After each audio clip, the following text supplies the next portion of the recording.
Welcome back to the deep dive. We're here to, cut through all that market noise and get straight to the insights. Today, we are diving deep into a real tech titan, one that's just constantly in the headlines, Microsoft. If you've ever felt maybe a bit overwhelmed by all the news, the earnings reports, the technical stuff surrounding a company like MSFT, and you're wondering, how do I really get a handle on its stock and where it's headed? Well, you're definitely in the right place today. Our guide for this journey is a really detailed market analysis from a top trader known as JinLog. This analysis focuses right in on Microsoft MSFT, looking at its huge AI growth, how it's positioned in the Nasdaq 100, and, well, what it all means. Think of this as your shortcut, not just to know what's up with Microsoft, but more importantly, why it matters and maybe what's coming next. That's exactly right. Our mission here isn't just about the numbers on the surface. It's about understanding how an experienced trader, like JinLog, actually breaks down these market moves. We want to see how they spot potential opportunities, identify those real catalysts like AI and the cloud that, really make a difference. And a key tool we'll look at is JinLog's VPAR rhythm trading method. Now, that's not just some fancy label. It's a systematic way of looking at volume, price, action, and rhythm together. Helps filter out the noise, it zeroes in on the important signals, especially by watching key news when the price hits major support levels. JinLog calls these MAC points. It's really about precise timing. Okay, MAC points, VPAR. Let's unpack all of this. Let's see what JinLog's analysis actually tell us about where Microsoft is right now and its path forward. So, starting with the current picture, JinLog's report has MSFT trading around $537.05, and it's maintaining a pretty strong swing uptrend. But what really caught my eye is this mention of the Nasdaq 100's triangular convergence algorithm. What does that actually mean for Microsoft's stock? Sounds complex. It does sound a bit technical, but the concept is pretty straightforward. Essentially, it signals a period where the stock's price swings are getting narrower. It's consolidating. Think of it like coiling a spring. The market's building up energy. And usually this leads to a pretty significant breakout. Could be up, could be down.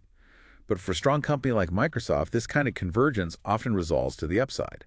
And JinLog confirms, Microsoft's market cap has blown past $4 trillion now. Huge number, driven largely by those really strong AI and cloud results.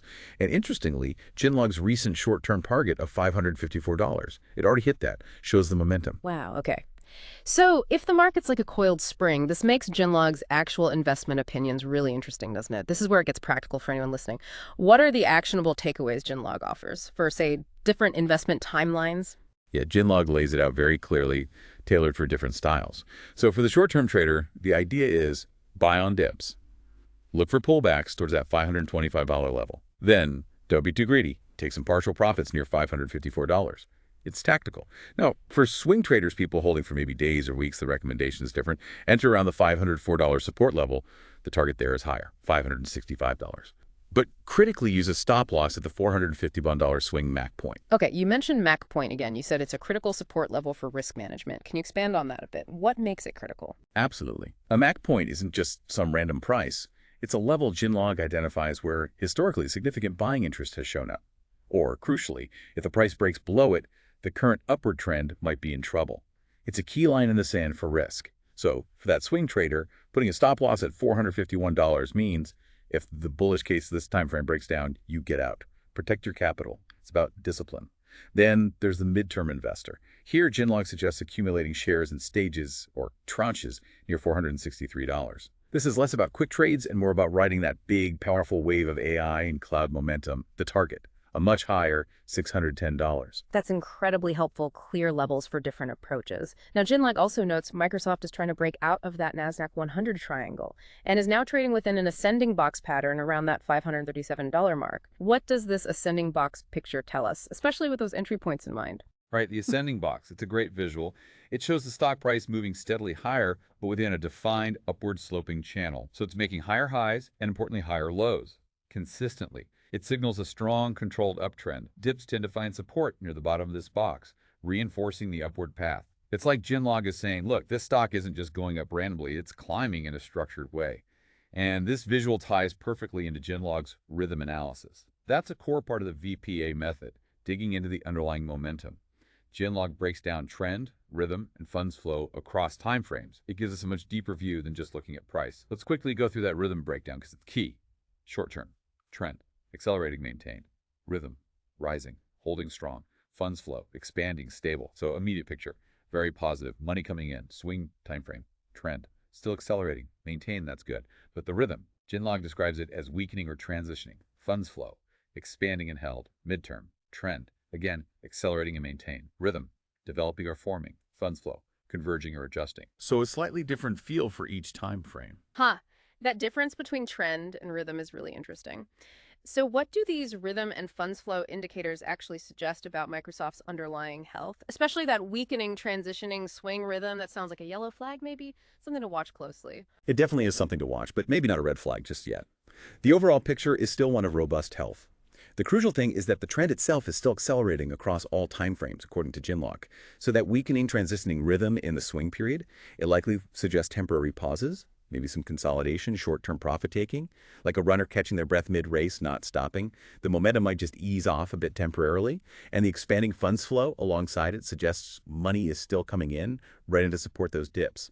This technical view is really backed up by incredibly strong financials. I mean, Q4 fiscal 25 revenue, $76.4 billion. That's up 18% year over year. Operating income up 23% to $34.3 billion.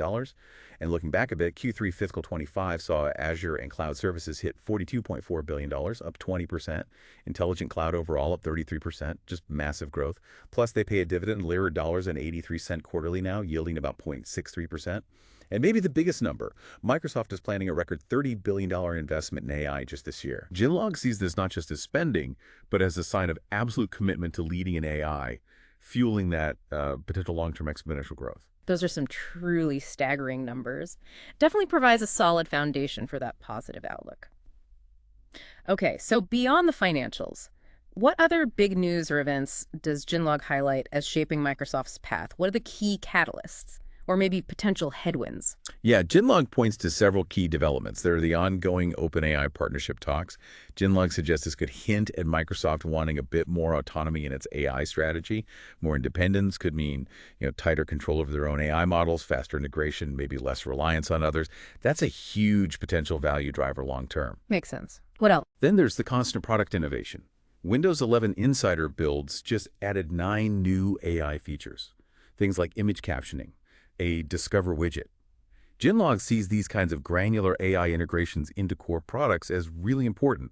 It makes AI real for millions of users, not just big enterprise clients.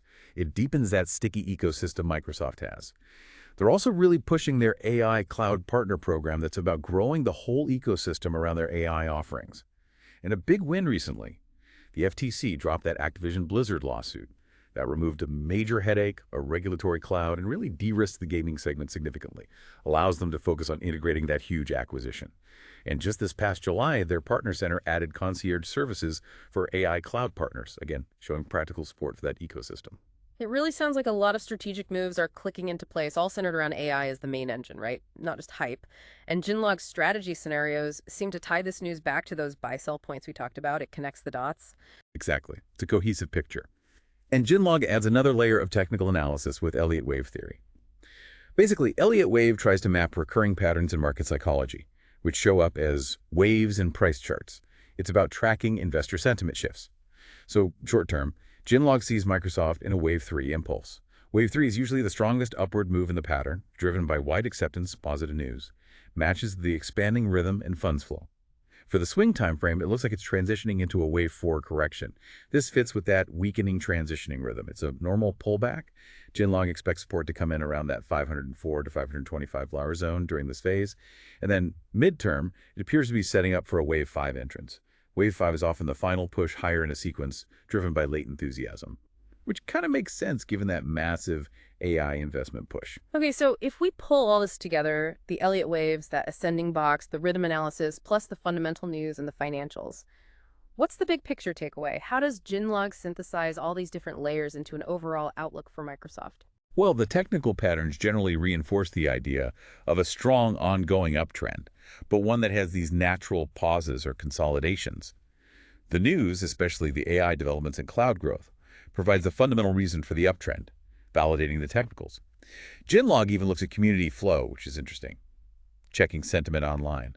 On places like the Microsoft subreddit, our Microsoft, the talk is all about the new AI features, the partner programs, shows an engaged base. Over on our Wall Street bets, which is, let's say, more speculative. Right. Very speculative sometimes. Yes. The dominant feeling there is buy the dip. Even in that volatile space, there's a belief in managing the short-term swings to catch the longer-term growth. So, wrapping up JinLog's outlook, the stellar AI and cloud performance, the partnership momentum, deep AI integration, it all strongly suggests more gains ahead for Microsoft. The path seems clear for continued growth. However, and this is vital in turn, JinLog absolutely flags the risks. Those rhythm weakening signals to the swing trade, they hint at potential short-term volatility or pullbacks. Can't ignore that.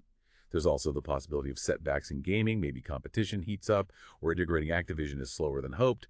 And, the big one, broader market factors. If the Federal Reserve changes policy unexpectedly, that could trigger market-wide pullbacks, and Microsoft would likely get caught in that too. So even with a positive outlook, risk management is key. Even top traders always factor that in. Wow. Okay, we've really covered a massive amount of ground here. We've dissected Microsoft's market position, looked at the huge drivers like AI and cloud, and even got specific entry and exit points from JinLog's method. This feels like a much more structured way to understand such a complex company beyond just reading headlines, like getting a proper map. It really is about finding that structure, that underlying rhythm, isn't it? And it makes you think. When you're faced with any complex situation, not just markets, but maybe new research or even a big personal decision, what frameworks, what kind of rhythms do you look for? How do you cut through all the noise to actually spot what matters? The opportunities or the risks. It's about finding clarity in the complexity. That's a great point. Think about how applying a systematic approach, maybe something like JinLog's VPAR method we explored today, could help you navigate other areas where you feel overloaded with information. What stands out to you as the most valuable piece of insight from JinLog's deep dive into Microsoft today? Something you might actually use. Thanks so much for joining us on this deep dive. Keep exploring, stay curious, and maybe try finding your own structure in the noise. We'll catch you on the next one.